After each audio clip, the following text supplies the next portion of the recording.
오늘 하나님께서 저희들에게 주시는 말씀입니다. 베드로전서 3장 7절의 말씀입니다. 남편들아 이와 같이 지식을 따라 너희 아내와 동거하고 그를 더 연약한 그릇이요 또 생명의 은혜를 함께 이어받을 자로 알아 귀히 여기라. 이는 너희 기도가 막히지 아니하게 하려 함이라. 아멘. 지난주에 아내들에게 주시는 말씀에 이어서 오늘은 남편들에게 주시는 말씀입니다. 아내들에 대한 말씀 6절의 분량에 비해 아주 적은 한 절이지만 이 단 한 절 안에도 깊은 의미가 있습니다.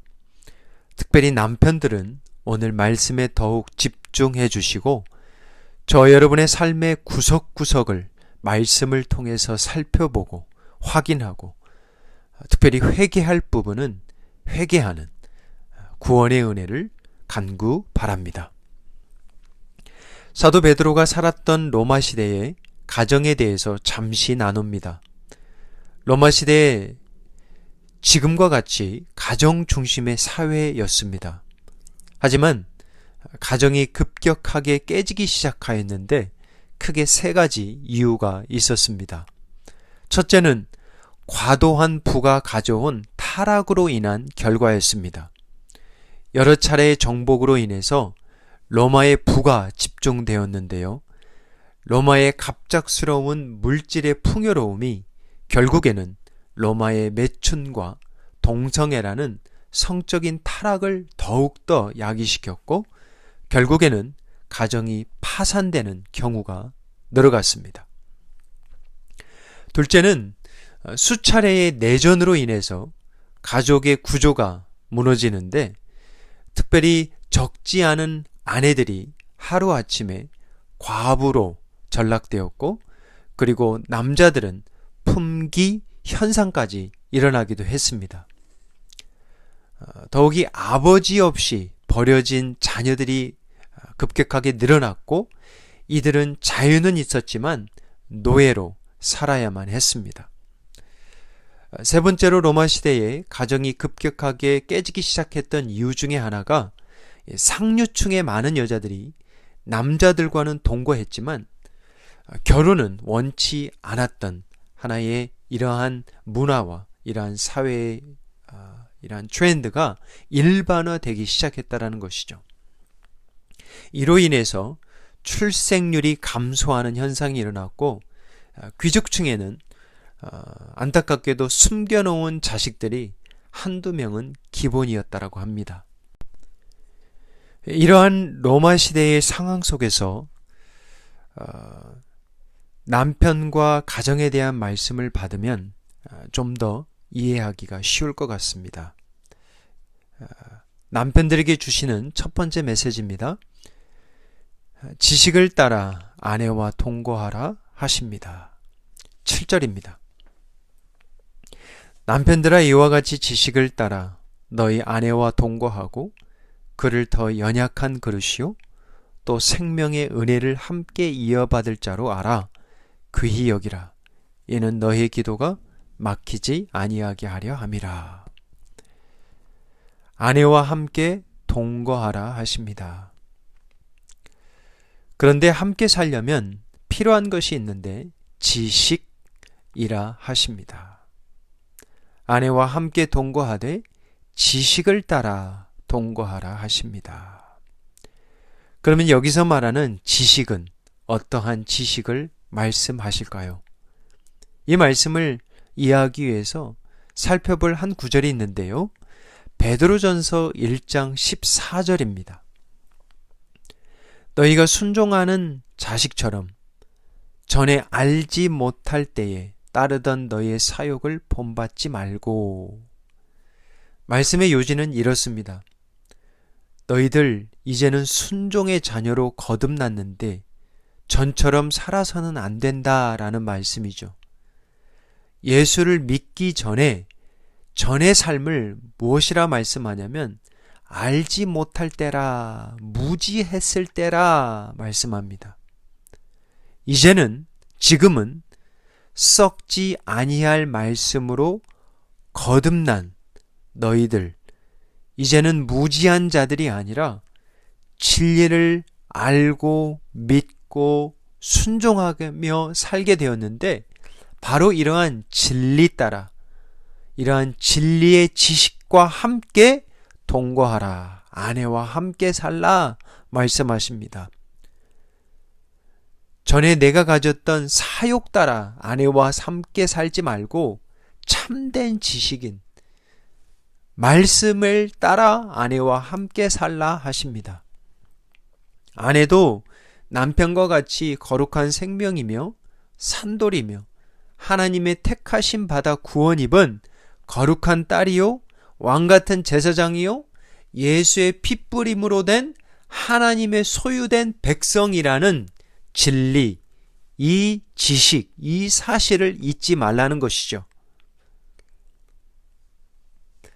남편들이 아내를 바라볼 때, 아내와 동거할 때 아내를 누구누구의 딸, 누구의 엄마, 누구의 아내 정도로만 여겨서는 안 된다는 것이죠. 믿는 자의 아내는 하나님이 거하시는 거룩한 성전이라는 것, 내 아내의 생명을 살리기 위해서 예수님이 십자가에 달리셨다라는 것. 그래서 내 아내는 다름 아닌 하나님의 귀하고 아름다운 딸이라는 것 잊지 말라는 것이죠. 여러분, 결혼 전과 결혼 후의 차이는 무엇일까요? 동거가 아닐까 싶습니다. 함께 사는 삶이 아닐까요? 혼자 싱글로 살다가 함께, 그것도 남자가 아닌 여성과 함께 사는 것이 여러분 쉽습니까? 생각해 보세요. 남자가 아닌 여자와 함께 살아가는 것, 화성에서 왔다 그러잖아요, 여자들이. 그만큼 많이 다르다라는 것이죠. 근데 그 여자와 함께 이제 함께 자고 함께 먹고 함께 이야기 나누고 이런 것들이 절대 쉬운 것은 아니죠. 왜냐하면 이것은, 가족은 동거거든요. 공동체 생활이거든요. 거기다가 자녀들까지 함께 사니까 이건 한마디로 공동체 생활입니다. 이게 쉬워요? 쉽지가 않죠. 오히려 혼자 사는 게 쉽죠. 근데 왜 결혼했죠? 사랑하니까. 같이 살고 싶으니까. 근데 남편들은 아내들이 여자라는 것을 착각할 때가 많습니다. 아내들은 남자들이 아니죠. 많이 다르죠.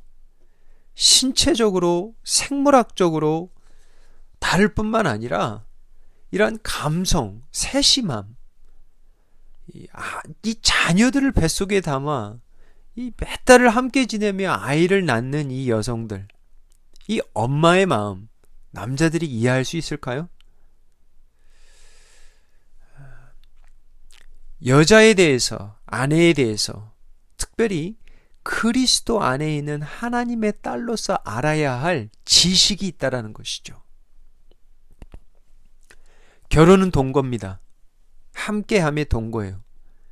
그런데 크리스찬의 동거는 둘만의 동거가 아닙니다. 왜냐하면 아내와 연합하여 동거하고 계신 그리스도, 그리고 남편과 연합하여 동거하고 계신 그리스도, 그러니까 두 사람의 동거가 아니죠. 주님과의 한 몸이라는 사실입니다. 이게 둘만이 동거하는 게 아니라 주님과 함께 살아가는 이러한 영적 공동체죠. 절대 아내를 나를 위해 밥해주고, 나를 위해 빨래해주고, 나를 위해 청소해주는 사람, 내가 일 마치고 집에 돌아오면 나를 항상 공손하게 섬겨주어야 하는 사람으로 착각해서는 안 되죠. 남편과 아내는 주님과 함께 연합된 자로, 함께 주님을 섬기는 자로, 그래서 결혼은 남편과 아내의 주인 대신 예수님과 함께 동거하는 삶입니다. 남편들에게 주시는 첫 번째 메시지. 남편들아, 지식을 따라 너희 아내와 동거하라. 두 번째 메시지죠. 남편들아, 아내를 더 연약한 그릇으로 여기라 하십니다. 7절입니다.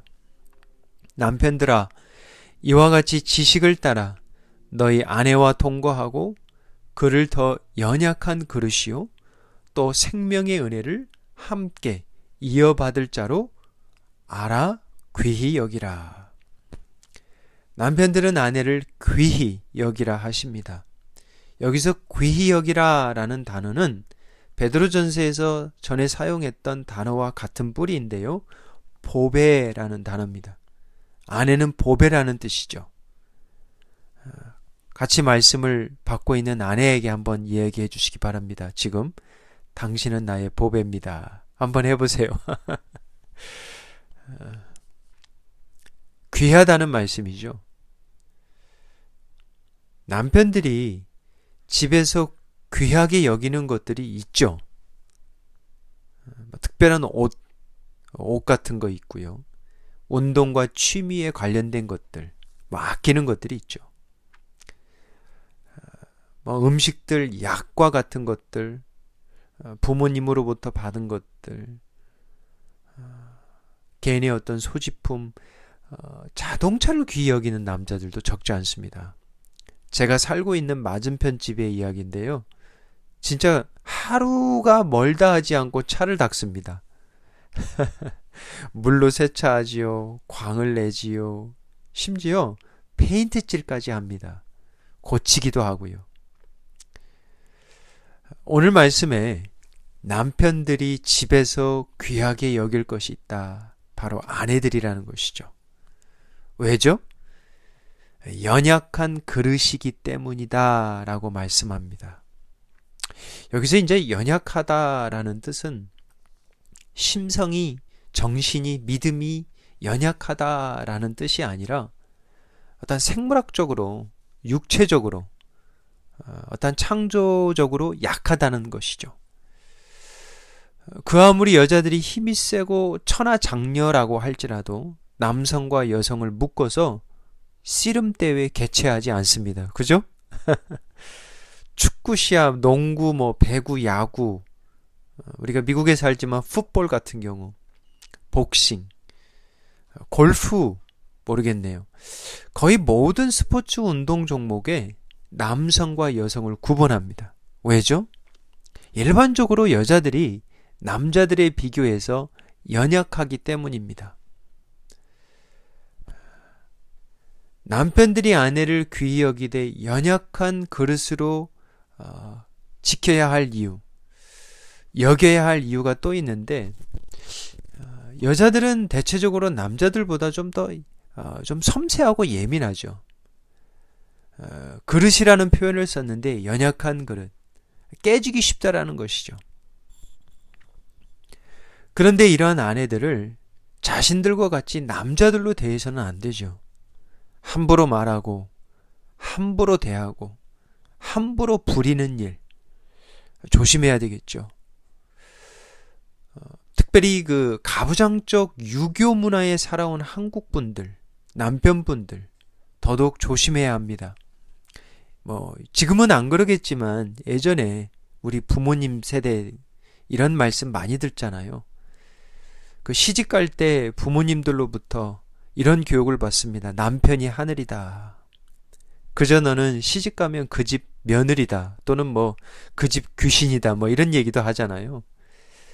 더 이상 우리 집 딸이 아니다. 시집 가면 귀머거리 3년, 장님 3년, 벙어리 3년으로 살라.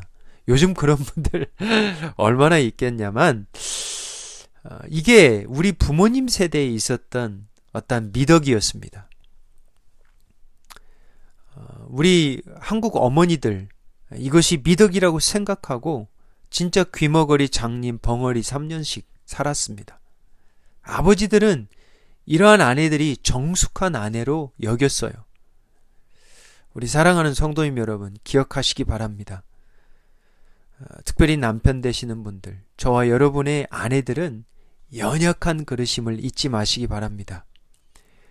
그런 이야기가 나왔는데 요즘 뭐 우리 남편들도 설거지 하잖아요. 여러분 집에서 설거지 하면서 이런 속그릇 단단한 그릇들이 있잖아요. 유리 그릇과 구분해서 닦죠. 이 속그릇 같은 거는 던져도 됩니다. 떨어뜨려도 돼요. 금이 가거나 깨지지 않기 때문이죠. 하지만 유리 그릇은 함부로 다루지 않습니다. 조심스럽게 아주 세심하게 닦을 것이죠. 마찬가지라는 것이죠. 아내가 연약하기 때문에, 깨지기 쉽기 때문에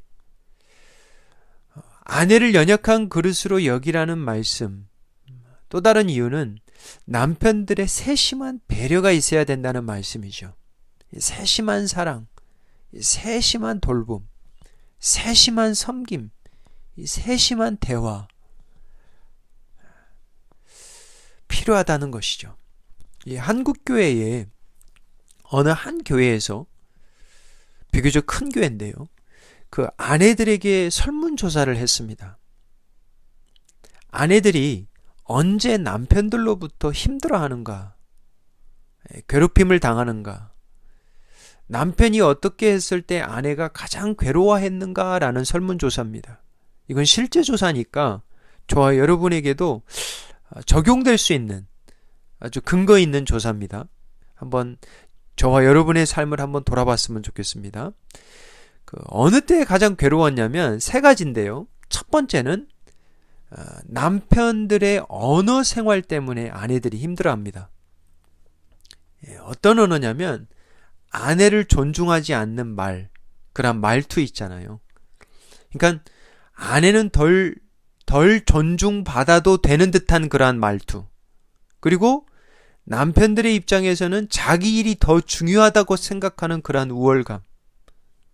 그리고 짜증내며 분노하며 화를 내는 말. 이런 것들이 아내들을 힘들게 한다는 것이죠. 첫 번째는 언어 생활이었고요. 두 번째는 가정 생활입니다. 그러니까 남편들 자신들이 돈 벌어오면 내일은 끝이라는 그러한 태도. 가사와 자녀 양육은 전적인 아내의 몫이라는 그러한 그릇된 태도. 그러한 가정 생활이죠. 일 끝나고 왔으면 아내로부터 섬김을 받아야 한다는 생각. 집은 남편에게 있어서 쉼과 안식의 장소라는 생각이 아내를 힘들게 한다는 것이죠. 아내는 쉴 시간이 없다라는 거죠. 세 번째로 아내를 힘들게 하는 것은 시댁과의 관계입니다. 처가와 불일치한 마음과 씀씀이. 더욱더 힘들게 하는 것은 결국의 모든 문제는 아내의 몫이 되어버리는, 아내로 돌아가는 것. 이것으로 인해서 여성들이 굉장히 힘들어한다는 것이죠. 여러분의 가정은 어떻습니까? 아내를 연약한 그릇으로 귀히 여기라는 말씀은 아내에 대한 이러한 세심한 배려를 말하는 것이죠. 로마 시대 당시에 법적으로도 사회적으로도 여자들은 제대로 보호를 받지 못했습니다. 이 가부장적 남존 여비 사상, 남성 우월주의의 문화 가운데 이 아내인 여자들의 수고와 고통 정도는 대수롭지 않게 여겼어요. 아내를 연약한 그릇으로 여기라는 말씀은 세심한 배려와 더불어 남편의 보호의 책임을 말씀합니다.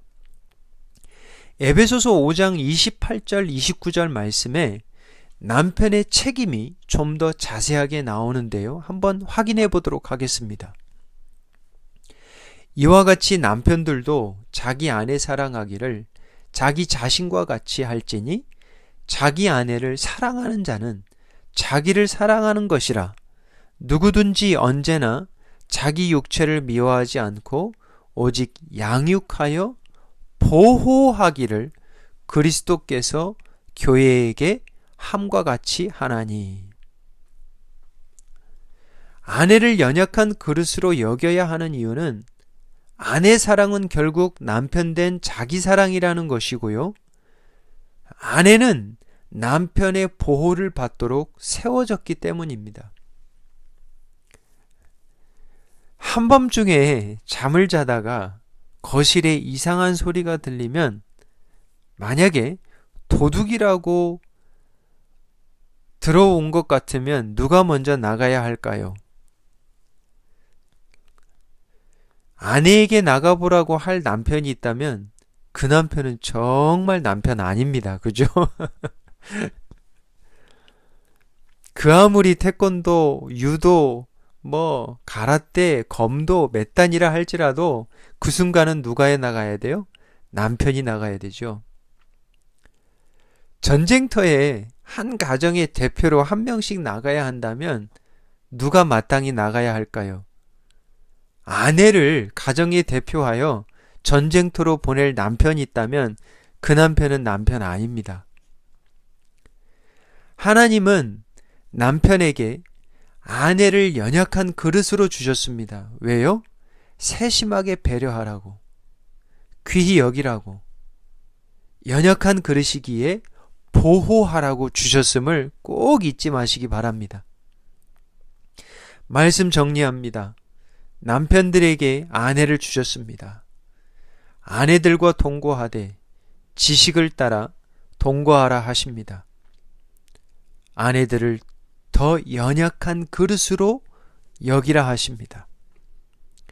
남편들에게 주시는 세 번째 메시지, 남편들아 생명의 은혜를 이어받을 상속자인 아내를 귀히 여기라 하십니다. 7절 다시 읽어보겠습니다. 남편들아 이와 같이 지식을 따라 너희 아내와 동거하고 그를 연약한 그릇이요 또 생명의 은혜를 함께 이어받을 자로 알아 귀히 여기라. 아내도 상속인이라 말씀하십니다. 아내도 남편과 함께 생명의 은혜를 함께 이어받을 상속자이기에 귀히 여겨라 하십니다. 로마 시대에 우리가 생각하는 그 이상으로 영아, 사망률이 높았습니다. 태어나자마자 죽든지 아니면 뱃속에 임신했을 때 죽든지, 또한 로마가 더욱 부유해질수록 로마인들은 자신들의 자녀 갖는 것을 원치 않았습니다. 사랑하는 우리 성도님 여러분, 하나님이 부부로 한 몸을 세워주신 이유 가운데 하나가 바로 생명입니다. 하나님은 부부를 통해서 생명을 낳고 그 생명된 자녀들을 믿음으로 양육하라는 특권과 책임을 주셨습니다. 부부의 관계는 참 신비합니다. 부부의 관계만큼 가까운 관계가 없습니다.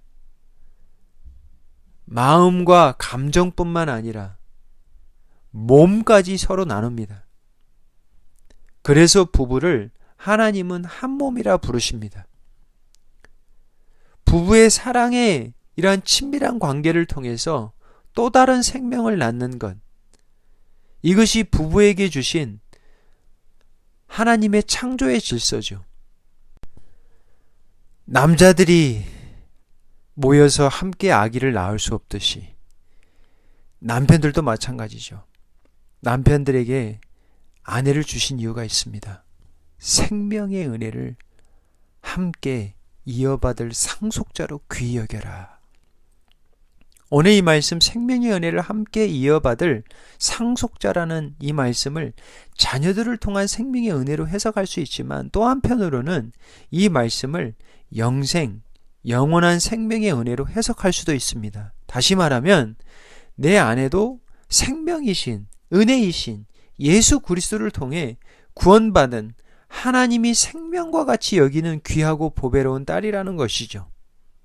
에베소서 5장 25절 말씀처럼 생명의 은혜가 그냥 이루어진 것이 아니라 그리스도가 교회를 사랑하시고 그 교회를 위하여 자신을 주심으로 인하여 생명의 은혜가 임한 것처럼 남편들도 아내를 사랑하되 그리스도가 교회를 귀히 여기고 그리스도가 교회를 위하여 자신의 몸을 드림같이 사랑한 것처럼 사랑해야 마땅하다 말씀하십니다. 여러분, 에덴이라는 뜻이 무엇인지 아신지요? 에덴 동산이라고 하잖아요. 하나님이 아담은 흙으로 창조하시고 하와는 아담의 갈비뼈로 만들어 한 몸이 되게 하셨죠. 그리고 이 부부를 에덴 동산에 두셨습니다. 이 에덴이라는 뜻은 기쁨입니다. 많은 의미가 있죠. 기뻐하며 살라는 거예요.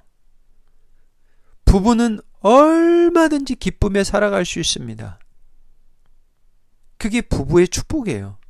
그게 하나님의 계획이고 하나님의 뜻입니다. 혼자 살 수 있지만, 혼자도 기뻐할 수 있지만, 부부로 살아가면서 많은 기쁨을 누리라고. 어려운 일들, 힘든 일들, 이해되지 않는 많은 고난들도 만나지만 부부와 함께하면 넉넉하게 이길 수 있으니까. 여러분의 부부의 관계는 어떠합니까? 에덴과 같은 천국의 가정입니까? 아니면 그와 전혀 반대의 집입니까? 아내들의 삶은 참 단순합니다. 남편들이, 자녀들이 기뻐하면 그만입니다. 이게 아내들의 마음이에요.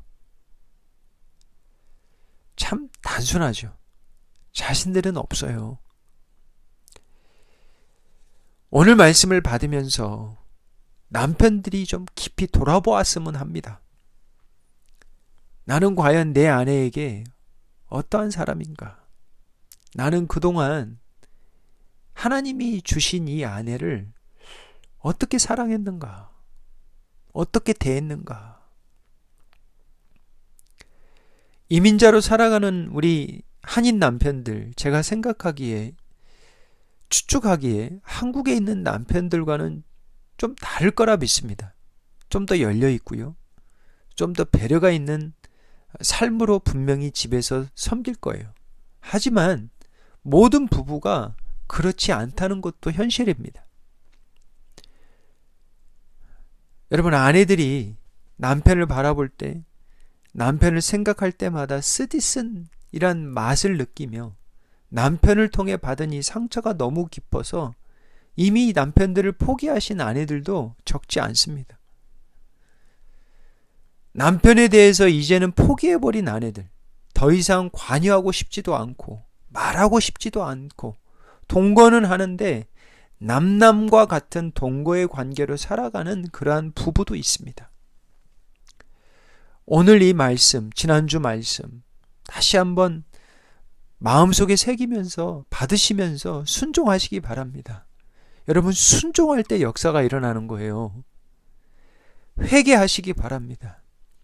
예수 그리스도가 신부인 교회를 사랑하듯 남편들은 바로 이러한 사랑으로 아내를 귀히 여기고 사랑해야 할 것입니다. 여기서 질문 한 가지 드립니다. 왜 남편들이 아내를 지식을 따라 동거하고 아내를 더욱 연약한 그릇이라고 또 생명의 은혜를 함께 이어받을 자로 알아 귀히 여겨야 하는지 그 이유가 무엇인지 아십니까? 7절 다시 한번 천천히 읽어보시기 바랍니다. 남편들아, 이와 같이 지식을 따라 너의 아내와 동거하고 그를 더 연약한 그릇이요 또 생명의 은혜를 함께 이어받을 자로 알아 귀히 여기라. 이는 너의 기도가 막히지 아니하게 하려 함이라. 부부의 기도가 막힌다 하십니다.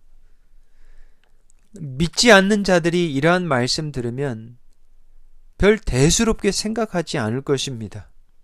기도가 막히면 어때? 기도 없이 살면 되지. 뭐 부부가 기도 없이 살 수 있잖아. 심지어 믿는 부부라도 기도를 대수롭게 여기지 않은 성도들 이렇게 생각할 수 있어요. 우리 관계에서 부부의 삶에서 뭐 기도가 단가? 기도 정도 막히면 어때? 신앙이 기도밖에 없나? 사랑하는 성도님 여러분, 오늘 말씀하십니다. 이렇게 살아가지 아니하면 부부 가운데 하나의 결과가 임하는데 너의 기도가 막히는 일이 일어난다는 거죠. 어떤 부부가 행복할까요? 가지고 싶은 걸 다 가지면 행복할까요? 분명 행복해질 수도 있어요. 하지만 근본적인 행복은 아니죠. 왜? 그거 가지고 나면 또 다른 게 갖고 싶거든요. 가지고 있는 거에 쉽게 실증낼 수 있거든요. 그러니까 소유에는 만족이 없는 거예요. 어떠한 부부가 행복할까요? 부부 안에 새로운 은혜가 계속 넘치는 거예요. 어떠한 은혜요? 서로 잠시 다투어도, 서로의 마음을 말로 아프게 했어도, 시댁의 일로 좀 틀어져도, 서로를 실망시켰을지라도 은혜의 보좌에 기도로 나아갈 수 있다면, 서로의 마음에 무릎이라도 잠시 꿇으며 함께 엎드릴 수 있다면 그 부분은 언제든지 회복할 수 있는 거예요. 왜? 새 생명이 있으니까, 새 은혜가 있으니까, 덮음이 있으니까, 용서가 있으니까. 남편이 아내에게 함께 기도합시다 라는 말을 건네는 건 대단한 용기입니다. 이게 리더십이에요.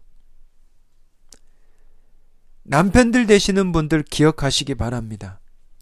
아내들이 남편들로부터 기다리는 건, 받고 싶은 건 다이아 반지만이 아니에요. 평수 넓은 집만이 아닙니다. 바로 이러한 세심한 배려, 이러한 영적인 리더십을 원하고 있는 거예요. 앞에서 끌어주고, 뒤에서 밀어주고, 또닥또닥 거려주고, 안아주고, 함께 서로의 죄를 고백하며 용서를 구하며 사랑의 은혜를 리드해 줄 수 있는 그러한 남편을 기다리고 있는 거죠. 사랑하는 성도님 여러분, 말씀을 맺습니다. 이민교회를 섬기면서 한 가지 눈으로 확인할 수 있는 것이 있습니다. 이제 그 어느 때보다도 노년에 이러한 기간이 길어졌다라는 것. 그리고 참 삶의 여러 구간이 있지만 노년이 행복해야 되겠다라는 생각이 자주 들어요. 나이가 들면 아내들이 남편에게 곰탕 끓여놓고 나간다는 말이 있잖아요. 그래도 곰탕이라도 끓여놓고 가는 아내가 있음에 얼마나 감사한 거예요. 그죠? 행복한 노년은 그냥 오지 않습니다. 그래도 곰탕 끓여놓고 가는 아내가 그냥 오지 않는다라는 거예요. 아내를 참된 말씀 따라 연약한 그릇으로 여기고 생명의 은혜를 나누는 남편들에게는 아내들로부터 존대를 받을 것입니다. 그리고요, 자녀들로부터 존경을 받을 거예요. 저와 여러분이 이 세상을 떠난 후에도 저와 여러분의 아내와 자녀들이 무척 보고 싶어 할 겁니다. 사랑하는 성도님 여러분, 오늘 다시 시작했으면 합니다. 서로를 사랑할 수 있는 시간이 항상 주어지는 것이 아니에요. 이 사람은 항상 있을 사람인데 그런 생각은 접어두시기 바랍니다. 시간이 없어요. 후회 없이 아껴주시기 바랍니다. 용서해 주시기 바랍니다. 배려해 주세요. 연약한 그릇으로 귀히 여기십시오. 아내들은 남편에게 주를 대하듯 순종하시기 바랍니다. 마음을 하나님의 경외함과 정결함으로 전보다 더 단장하세요. 남편들은 아내를 지식을 따라 깨지기 쉬운 연약한 그릇으로 귀히 여기고, 아내의 이 질그릇 안에 담겨있는 복음의 법에 하나님의 영광이 비쳐나갈 수 있도록 도와주시기 바랍니다. 함께 생명의 은혜를 나누는 상속자의 삶을 살아가기 바랍니다. 그리하여 부부의 기도가 막히지 아니하는 기도의 축복이 임하는 저와 여러분이 되시기를 주님의 이름으로 축복합니다. 기도하겠습니다. 아버지 하나님, 가정을 주님께 올려드립니다. 서로가 지난 잘못과 실수를 사죄하며 용서를 구할 때 십자가의 사랑으로 새롭게 하여 주옵소서. 주어진 시간이 많은 것 같지만 그렇지 않습니다. 남은 생애에 주님이 한 몸으로 언약으로 짝지어 주신 배우자를 후회 없이 아낌없이 사랑하며 섬기게 하옵소서. 아버지 하나님, 아픔이 있는 가정들, 낙심한 아내들 다시 한번 말씀으로 씻어주시고 세워주시고 힘주시고 위로하여 주옵소서. 그리하여 에덴의 기쁨을 회복하게 도와주옵소서. 예수님의 이름으로 기도하옵나이다. 아멘.